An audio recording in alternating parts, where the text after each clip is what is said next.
함께하는 말씀 새생명교회 거루승 목사입니다.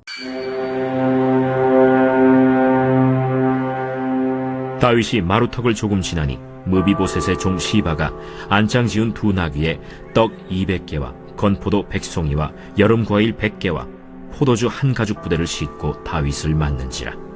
왕이 시바에게 이르되, 내가 무슨 뜻으로 이것을 가져왔느냐? 나귀는 왕의 가족들이 타게 하고 떡과 과일은 청년들이 먹게 하고 포도주는 들에서 피곤한 자들에게 마시게 하려 함이니이다. 내 주인의 아들이 어디 있느냐? 예루살렘에 있는데 그가 말하기를 이스라엘 족속이 오늘 내 아버지의 나라를 내게 돌리리라 하나이다. 무미보셋에게 있는 것이 다 내 것이니라. 내가 절하나이다. 내 주 왕이여, 내가 왕 앞에서 은혜를 입게 하옵소서. 다윗 왕이 바후림에 이름에 거기서 사울의 친족 한 사람이 나오니 게라의 아들이요 이름은 시므이라. 그가 나오면서 계속하여 저주하고 또 다윗과 다윗 왕의 모든 신하들을 향하여 돌을 던지니 그때 모든 백성과 용사들은 다 왕의 좌우에 있었더라. 시므이가 저주하는 가운데 이와 같이 말하니라. 피를 흘린 자여, 사악한 자여, 가거라, 가거라. 사울의 족속의 모든 피를 여호와께서 내게로 돌리셨도다. 그를 이어서 내가 왕이 되었으나 여호와께서 나라를 내 아들 압살롬의 손에 넘기셨도다. 보라, 너는 피를 흘린 자이므로 화를 자초하였느니라 하는지라. 스루야의 아들 아비새가 왕께 여짜오되, 이 죽은 비가 어찌 내 주 왕을 저주하리까? 청하건대 내가 건너가서 그의 머리를 베게 하소서. 스루야의 아들들아, 내가 너희와 무슨 상관이 있느냐? 그가 저주하는 것은 여호와께서 그에게 다윗을 저주하라 하심이니 내가 어찌 그리하였느냐 할 자가 누구겠느냐? 또 다윗이 아비새와 모든 신하들에게 이르되, 내 몸에서 난 아들도 내 생명을 해하려 하거든 하물며 이 베냐민 사람이랴. 여호와께서 그에게 명령하신 것이니 그가 저주하게 버려두라. 혹시 여호와께서 나의 원통함을 감찰하시리니 오늘 그 저주 때문에 여호와께서 손으로 내게 갚아주시리라. 다윗과 그의 추종자들이 길을 갈 때 시므이는 산비탈로 따라가면서 저주하고 그를 향하여 돌을 던지며 먼지를 날리더라. 왕과 그와 함께 있는 백성들이 다 피곤하여 한 곳에 이르러 거기서 쉼이라. 오늘 본문은 다윗이 고난 중에 만난 두 사람을 소개하고 있습니다. 한 사람은 무비보셋의 종인 시바이고 또 한 사람은 시므이입니다. 시바는 다윗이 필요를 채워주었고 시므이는 다윗을 향해 저주의 비난을 쏟아냈습니다.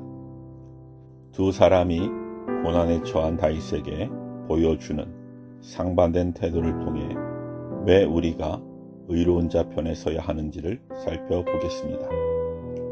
시바는 사울왕의 손자인 무비보셋의 종이었습니다. 그는 다윗이 피난길에 오르자 안장을 지은 두 나귀에 떡 200개와 건포도 100송이 그리고 여름 과일 등을 싣고 다윗을 찾아왔습니다. 압살롬을 피해 급하게 도주하는 상황에서 다윗에게 가장 필요한 것이 식량과 음료수일 것이라고 시바는 판단했습니다. 이러한 시바의 판단에 힘입어 다윗은 갑작스러운 도주길에 더할 나위 없이 적절한 도움을 받았습니다. 물론 시바는 이 과정에서 자기 주인 무비보셋을 배신한 것처럼 보입니다. 하지만 그에게는 지금은 급하게 쫓기는 신세이지만 다윗이야말로 하나님이 세우신 유일한 왕이라는 확신이 있었고 지금은 다윗 편에 서서 그를 돕는 것이 옳다고 판단했습니다. 그래서 시바는 위기에 처해 한없이 초라해진 다윗의 편에 섰고 그에게 자신의 운명을 맡기는 가감한 선택을 한 것입니다. 다윗은 이를 귀히 보았고 그 결과 무비보셋의 재산에 대한 소유권을 시바에게 넘겨주었습니다. 당시 많은 백성은 현재 눈앞에 보이는 화려하고 근사한 압살롬에게 마음을 뺏긴 상태였습니다. 그러나 시바는 자기 주인에게 은혜를 베푼 다윗을 선택했습니다. 다윗은 위기에 처하여 비록 초라해졌지만 의로운 길을 포기하지 않았고, 그런 다윗에게 하나님은 시바를 통해 필요한 것들을 공급해 주셨습니다. 하나님이 기뻐하시는 의롭고 옳은 길을 선택함으로 그 길에서 참된 기쁨과 만족을 경험하시길 축복합니다. 다윗이 예루살렘 남방 성읍인 바후림에 도착하자 다윗에게 적개심을 가지고 있었던 시므이가 앞길을 막았습니다. 그는 다윗을 따라오며 계속 저주하는 말을 퍼부었습니다. 그는 사울 가문 게라의 아들로 다윗에 의해 자신의 가문이 몰락했다고 생각했습니다. 그는 그동안 자기가 경험한 수치와 억울함에 대해 분풀이를 하고 싶었을 것입니다. 그래서 다윗과 그를 따르는 신하들에게 돌까지 던지며 야유했습니다. 그는 자기 가문과 관련된 사적 감정 때문에 다윗 편에 서기를 거부하고 나아가 그를 정죄했습니다. 우리는 시므이와 같이 때때로 개인 감정이나 이익에 붙들려 하나님의 뜻을 제대로 판단하지 못합니다. 상대방이 불의를 행하고 있다는 것을 알면서도 가까운 관계라는 이유 때문에 눈 감아주기도 하고, 어떤 지체에 대한 상한 감정 때문에 동참하고 협력해야 할 봉사의 일을 멀리하기도 합니다. 예수님의 제자들 중에는 열심당원 시몬도 있었고 세리마태도 있었습니다.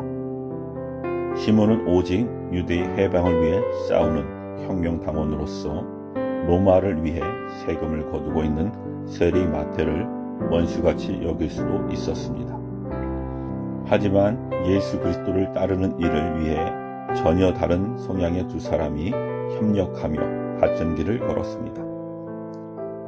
하나님은 우리가 자신의 감정에 치우치기보다 하나님의 뜻을 귀히 여기고 그 뜻을 따르길 원하십니다. 어떤 상황에서도 하나님을 가장 소중하게 여기시기 바랍니다. 시바는 그의 의 때문이 아니라 의로운 자를 선택하고 호의를 보였기 때문에 복을 받았습니다. 마찬가지로 하나님은 우리의 의가 아니라 구주 예수를 따르는 믿음을 보시고 우리에게 구원의 은혜를 베풀어 주십니다. 예수 그리스도로 인해 우리에게 구원의 은혜를 주시는 하나님께 날마다 감사하며 끝까지 주님 편에 서서 충성을 다하시기 바랍니다. 아멘.